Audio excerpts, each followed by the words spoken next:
So, hello, how you going? And I hope you can't hear the neighbours' brum brum bike going. So, today we're going to have a little conversation about should Australia become a republic? Okay, so in the past I was like, yeah, Australia should become a republic because we're Australian, we should become a republic. But, you know, all in all, it actually really does not matter. While we should have an Australian head of state, the fact is that Australian society and the political system is actually quite stable. It's actually very stable, and a lot of people are pretty content with it. So, I would say that if we can, we should become a republic, but only if there is a consensus of the majority of people to become a republic. And the 1999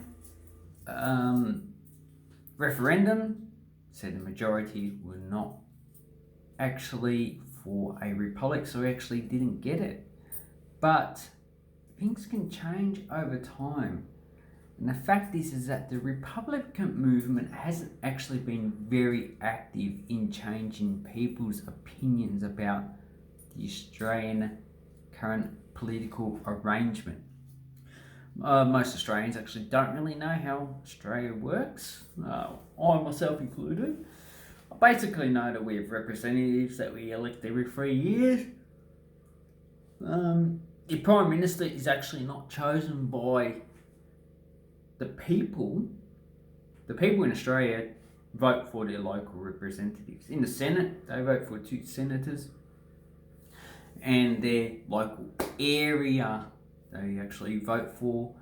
And one of those areas has a person who's actually running for Prime Minister. So while they might think they're actually voting for that Prime Minister, like Scott Morrison, he comes from, I don't know, who cares? But he's not in my electorate, so I don't vote for him per se. So I just pretty much vote for the party. So you vote for the candidate who you like in the political party who is most malleable to your beliefs and persuasions. So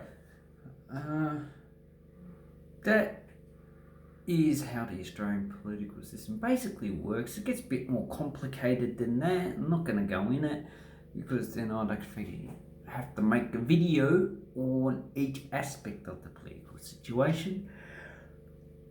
But all in all, the Prime Minister chooses the Governor General. The Governor General represents the Queen. So that is who actually is the head of state of Australia. So we say it's a Queen, but it's the Governor General pretty much.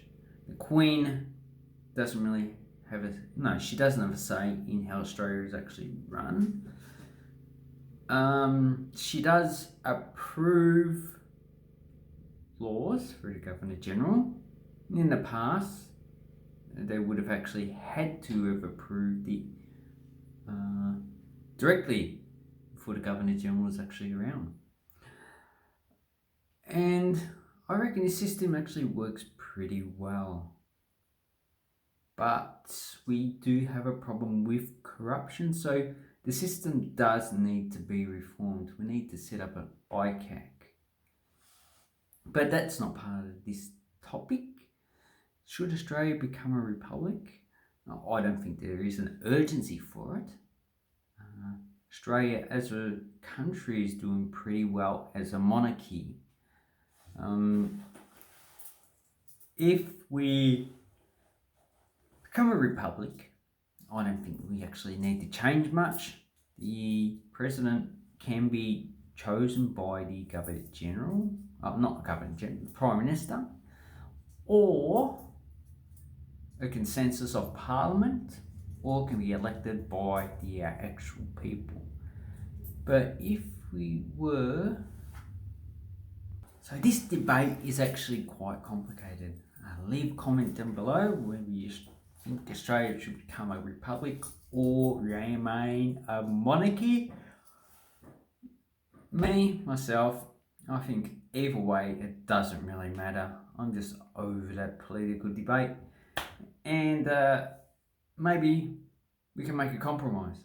Instead of becoming a republic or an English monarchy, we get our own king or queen. Like Norway did in 1905. Oh yeah. Anyway, I'll see you later, and have an awesome day.